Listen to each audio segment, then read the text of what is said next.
فراکسیۆنی دەوڵەتی یاسا گەورەترین فراکسیۆنە لە ناو چوارچێوەی هەماهەنگی لەسەر ئەو گۆڕانکاریانەیە لە مادەی 13 و 14 تایبەت بە پشتی هەرێمی کوردستان لە بودجە ڕابۆچوونی جیاوازیان هەیە. حەیدەر لامی یەکێکە لە سەرکردەکانی دەوڵەتی یاسا دەستکاریکردنی پشتی هەرێمی کوردستان لە بودجە بە دەسوەردان لە کاروباری عێراق دەبینێت و دەڵێ جێگای قبولکردن نییە.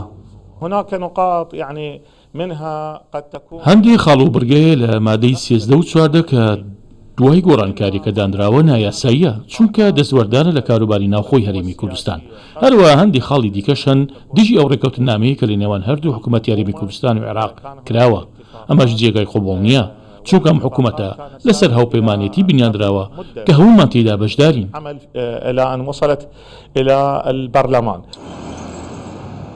بەشێک لە شەقامی عێراقیش گەیشتونەتە ئەو بڕوایە لە هەموو پرۆژە بودجەکانی عێراق بۆ بەرژەوەندی هەندێک لایەن گرفت بۆ پشتی هەرێمی کوردستان دروست دەکرێت.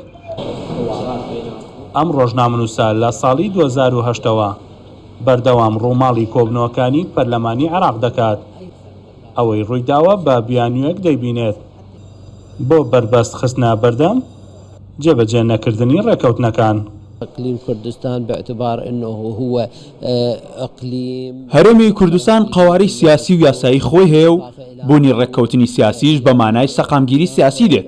بەڵام هەندێک لایەن بەردەوام دژی ئەو بڕگانەی هەرێمی کوردستان دەوەستنەوە کە ڕێککەوتنی سیاسی لەسەر کراوە تەنیا بۆ خۆدەرخستن و بەرژەوەندی سیاسی.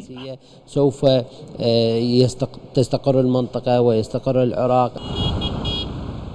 پرسی گۆڕانکاریەکان لە پشک و مافە دەستوریەکانی هەرێمی کوردستان لە بودجەدا لە عێراقیش کاردانەوەی لێکەوتۆتەوە. بەشێک لە چاودێرانی سیاسی دەڵێن هەندێک لایەن لە عێراق دەیانەوێت شکستەکانیان بە دروستکردنی قەیرانی نوێ پەردەپۆش بکەن بە تایبەتی لە دەستدان لە مافەکانی خەڵکی کوردستان. ئاکان فەهمی کوردستان 24 باغدا.